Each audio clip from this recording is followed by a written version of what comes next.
My boy Dominic goes by the name Light or Coolroy. He's a hip hop artist. What I was trying to do was we had linked up. I had heard his music some time ago, and I was really compelled to work with him. So we linked up, and I was trying to get him like on some shows with some bigger artists or whatnot. And we were kind of just like, they kind of kept playing us to the side, and they're like, oh well, all right, well we'll hit you up in the show, or just pretty much give me the runaround more or less.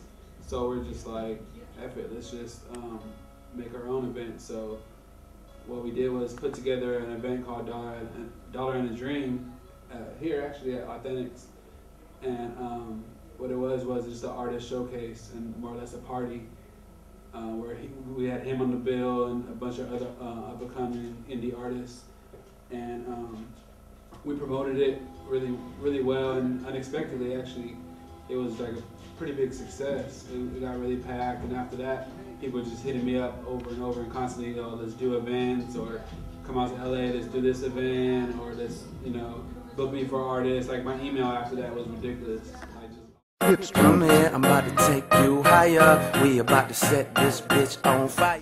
It was pretty much just like a point where I was just like, you know what, I'm not gonna get anywhere unless I just do it, unless I just do it myself. So that's when we came with the idea to do that first show when we did it here. So this was your first show? You did it here? Yeah, we did it here. Oh, okay. Actually. Like I said, it was called Dollar and a Dream. We had a pretty long bill, and it was a really good night. Like a lot of people just came, like that never even heard the artist, just came and just hit me like a week after, a few days after, like, hey, send me the link to that artist's mixtape, or like, what I'm saying? A lot of people just came off the strength of knowing me, or just off the strength of something to do, and it was only $1. Like you can't really beat that. That's another thing that helped. Like I found the thing about doing like events and shows, like everyone is doing it. I guess it's Google for anything. Like you gotta find something different, like a reason why someone would go to your show instead of going to this show. You know what I mean? Or like with anything you do, why should I buy your clothing instead of this clothing? Why should I go to your show instead of this show? Why should I listen to your music instead of their music? You know what I mean? You gotta have something different, bring something new to the table. So that show, I think the whole reason, it being $1, and then we had drinks for $1, and it was long. It was from like 8 or 9 to like, I don't think we stopped till like 2. Just giving us the runaround, and we're just like not trying to, or they'll just say, oh, the bill is booked or the show is booked, no more artists, and then I'll see you later, like a week later, they booked another artist. You know what I mean? So they just pretty much just give me the runaround. So I just kind of took it into my own hands. It was just like, forget it. We'll just do it our way.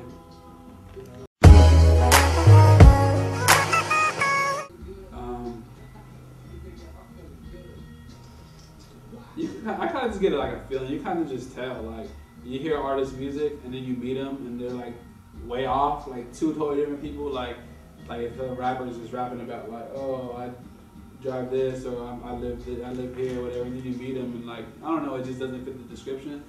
Then you can more or less tell that way. But for the most part, everyone that I've encountered has been pretty more or less true to it. It's kind of hard to cater to both. Like if I do an event at IE, then I could more or less count on not that many people from the LA coming out here, because for some reason people in LA don't like to come to the IE, but people from the IE will go anywhere in LA, or people from LA will go anywhere. You know what I'm saying, if it's worth it. But for the most part, people in LA don't like to come to the IE unless it's like their own show or something like that. But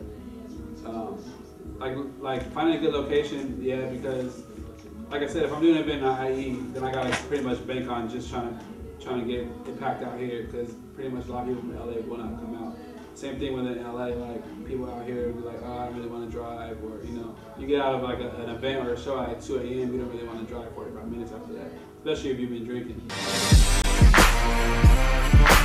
Music stuff, or non-stuff pertaining to his career, then stuff that is pertaining to his career. We chop it up all the time. I say I'm pretty involved in Gavin and stuff, so it's not like we only talk when it comes to business matters or whatnot. I think it's very important. Like if you're an artist and all you do is release songs on Twitter or Facebook, like, in all honesty, you're not gonna go anywhere, in my opinion. You gotta do shows. You gotta have people, you know what I'm saying, constantly be in people's faces and having good shows so that people can see how you are live and pretty much interact with you as a person. Because if I run across like an artist's music and they're just always tweeting it to me like, oh, listen to my music, listen to my music, listen to my music, and I've never like, you know, seen them, not even just seen them, like even seen like a flyer with their name on it, I'm gonna think like, okay, why aren't they doing these shows? Either one, they're not, maybe not be like the best artists, or like maybe no one wants to hear them, or two, they're just not working to the point where they're just putting on shows or trying to perform and get out there like that. I've never printed one flyer ever, so everything I've done is just via either Twitter. I don't want to say MySpace. I deleted my MySpace like years ago. So like Twitter is the main, like that's the main thing. Like, and honestly, if there was no Twitter, I don't know if this would have worked. You know what I mean? Because Twitter is a big deal right now, and Facebook too. Because some people don't have Twitter. Some people think they're too grown for too cool for Twitter. I'm too grown for Twitter. Twitter's drama. You know what I mean? People always have their excuses and whatnot.